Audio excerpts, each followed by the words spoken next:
I'm not really somebody who is going to read books more than once, especially when on my bookshelf back there, currently I have about 50 plus books that I need to read for the first time. But if there were a few books currently that I've already read that I would want to experience again, these are my top three. Now, the first book is Animal Farm by George Orwell. Now, the good thing is that this is such a short book. My edition, it's like 95 pages long. This could be something I could read it in a day. I think it took me a little bit when I first read it because it was one of the first books that I read like when I started my reading journey about a year and a half ago. But it's so short. I adore this book. I know it's not the most subtle with its metaphors, its messages, its allegorical storytelling, but I just really, really like the what is the word, anthropomorphization like the humanization of the animals and everything about it. It's one of those books where, again, I could read it in a day, I could read it every year. It's one of those books I just haven't gotten around to it because I've got so many other books I got to read, but the more I talk about it, the more fuck, I might read it this week. The next book I would love to read again, but it would be quite likely in quite a long time, would be The Stand by Stephen King.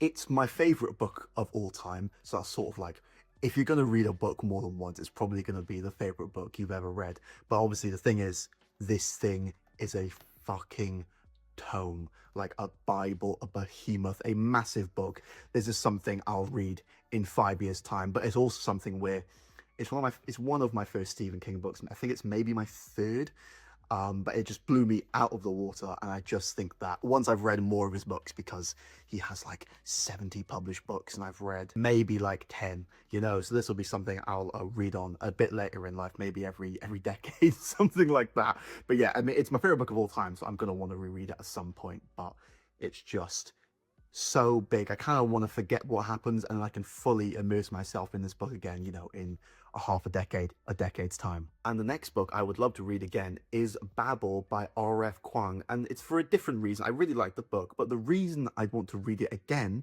is because this is the first type of book of this genre that I ever read. It's like the dark academia. It's in my head, I always, whenever I explain it to someone, it's just like Harry Potter, but they use language as the magic. And I love that. I really do.